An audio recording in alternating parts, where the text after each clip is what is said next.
ஓம் சைராம் சைராம் சைராம். எல்லாரும் நலமாக இருக்கீங்களா? எல்லாரும் நலமாக இருக்க அப்பாவா பிரார்த்திப்போம். குரு அருள் எல்லோருக்கும் கிடைக்கட்டும்.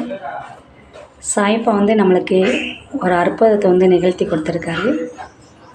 நாங்கள் சில நாட்களுக்கு முன்னாடி ஒரு அண்ணாவுக்கு 42 வயதாயிருச்சு. அவங்களுக்கு நிறையா பரிகாரம் பண்ணியிருக்காங்க, நிறைய செலவு பண்ணியிருக்காங்க. ஆனால் திருமல் தடைகள் நீங்கவே இல்லை. நம்ம அப்பாட்ட பிரார்த்தனை செய்து வந்திருந்தாங்க. அப்பாட்ட பிரார்த்தனை பண்ணியிருந்தோம், கூட்டு பிரார்த்தனையெல்லாம் செய்திருந்தோம். அப்போ அந்த அண்ணாவுக்கு நல்லபடியாக ரொம்ப உள்ளூருக்குள்ளேயும் நல்ல ஒரு பொண்ணாக அவங்களுக்கு அமைஞ்சிருச்சு. அந்த சந்தோஷத்தில் அவங்க சகோதரியை 2 பேருமே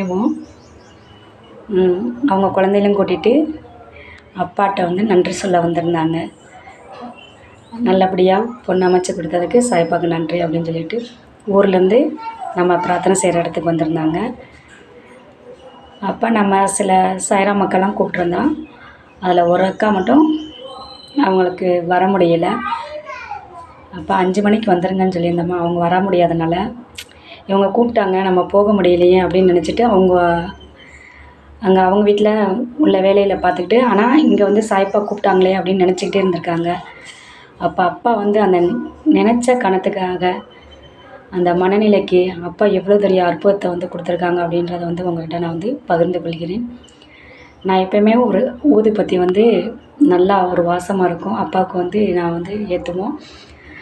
அந்த 5 மணி இங்கே பூஜை நடக்கிற டைமில் அந்த அக்கா இருக்கிற வீட்டுக்குள்ளே நம்மளுக்கு அப்பாவுக்கு நான் எந்த ஊதுபத்தி ஏற்றி வழிபடுவனோ அதே ஊதுபத்தி வாசம் அவங்க உணர முடிஞ்சிருக்கு. அது எவ்வளோ பெரிய விஷயம் அப்படின்றது நம்பினவங்களுக்கு இது நல்ல ஒரு சக்தி. நம்பாதவங்களுக்கு இதை நாங்கள் சொல்ல முடியாது. உணர்வுபூர்வமாக நம்புகிறவங்களுக்கு இது எல்லாமே அப்பா நடத்தி கொடுக்குறாங்க அப்படின்னு சொல்லுவாங்க. மறுநாள் நான் அந்த அக்காவை பார்க்கையில் இந்த விஷயத்தை சொன்னாங்க. ரொம்ப எனக்கு ஒரு சந்தோஷமாக இருந்துச்சு. ஏன்னா அப்பா வர முடியல அப்படின்னு நினச்சாலுமே அந்த விஷயத்தை பண்ணி கொடுத்துருக்காங்க அப்படின்றதுல ரொம்ப ரொம்ப ஒரு அப்பாவுக்கு கோடான கோடி நன்றி சொல்லிக்கிட்டேன். அந்த அக்காவுக்கும் அந்த ஜாக்கெட் பிட்டை கொடுத்து அப்பா அருள் கிடைக்கும் அப்படின்னு சொல்லிட்டு மறுநாள் போய் கொடுத்தேன். அவங்க ரொம்ப சந்தோஷப்பட்டாங்க. இந்த மாதிரி அப்பா ஒவ்வொரு சூழ்நிலையிலும் என்னுடைய நம்பிக்கைக்கு என்னையை தயார்படுத்துகிறாங்க அப்படின்னு நான் நினைப்பேன். இந்த மாதிரி உங்கள் வாழ்க்கையில் அப்பா மிராக்கள் செய்திருந்தால் எங்கள்கிட்ட பகிர்ந்து